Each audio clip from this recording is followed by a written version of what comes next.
protein's super important for when you're healing your gut. So let's talk about some easy to digest proteins and not so easy to digest proteins. And the best way to do this is when you eat a protein, how does it feel? Do you feel tired after you eat it? Or do you feel like, oh wow, that feels very light on the stomach? And that's really the easiest way to gauge if something's easy to digest or not. So like, let's say you have some homemade jello made with like fruit juice. You barely even feel it. And then let's say you eat an overcooked hamburger. You eat it and you're like, oh, God, oh, just sitting in my stomach.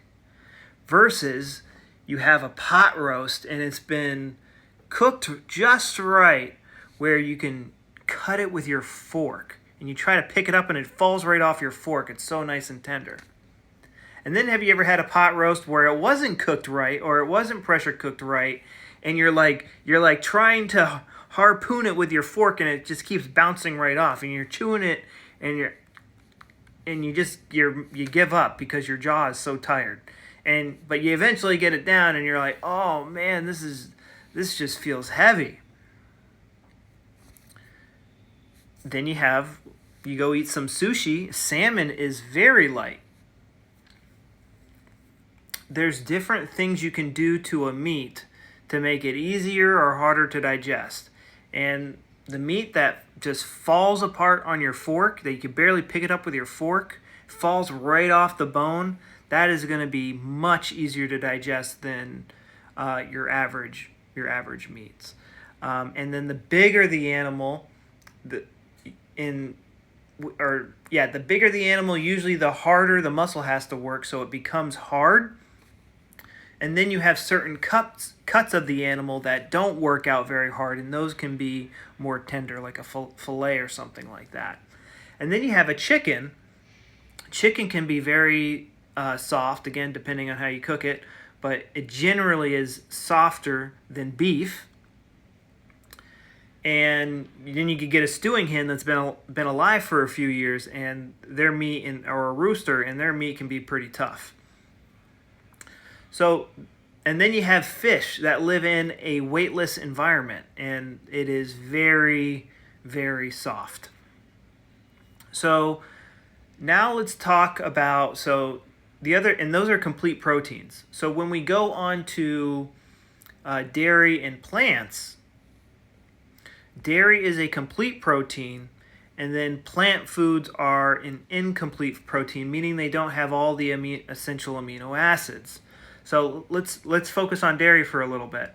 Cheese is the most nutrient dense when it comes to protein, and again, for most people, dairy feels you eat it and you're like, it's very soft.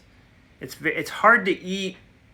It's hard to eat cheese and feel like down afterwards, unless you have an allergy to it. If you have an allergy to baby food, then what I suggest you do is, don't blame, the easiest to digest food on the planet for your digestive symptoms. What you need to do is see how it's linked to a past trauma. Were you forced to eat milk by the lunch lady when you were little or something like that? Or it's sometimes weird stuff like that. Or, sometimes it's, a kid maybe as a kid yelling and screaming you weren't allowed to have ice cream. That can cause, or maybe you're having an ice cream date with somebody and they throw the ice cream in your face and they run away. Those are the type of things that cause dairy intolerance. Or having a flare and then watching some YouTube video telling you that dairy's bad for you. That's how a dairy intolerance starts. There's nothing chemically in the dairy that's going to hurt you. It's your subconscious perception of that. So whey protein is going to be, out of all the dairy proteins, whey protein has the smallest molecular mass, and then there's casein, which has a little bit bigger molecular mass. But compared to meat, it is meat has these big protein molecules, which is great, but it makes it a little bit harder to digest. And I also forgot to mention about the gelatin the meat jelly and jello, gelatin, and collagen. Especially if you boil it down to a meat stock, that very easy to digest. Good source of complete protein. But when we get into the plant foods, your most protein dense plant foods are going to be legumes. And you'll notice when I eat like hummus and beans and stuff like that, you feel more full than if you would eat like a piece of bread or something like that.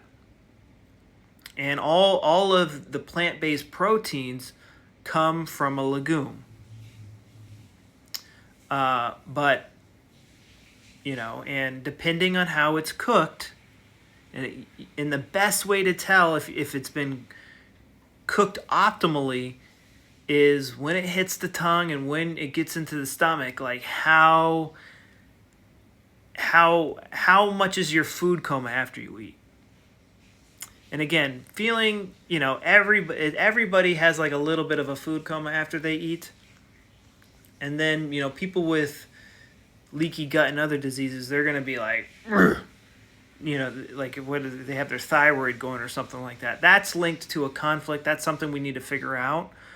But in the meantime, like a lot of people think that their gut issues are caused by hard to digest foods. No, that's not it at all.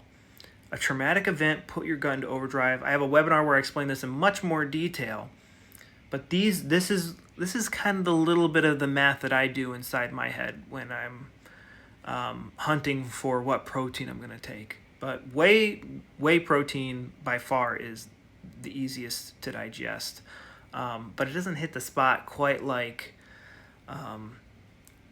pork ribs where the meat just falls off the bone. It's just so delicious and so just satisfying to your core and very good for you.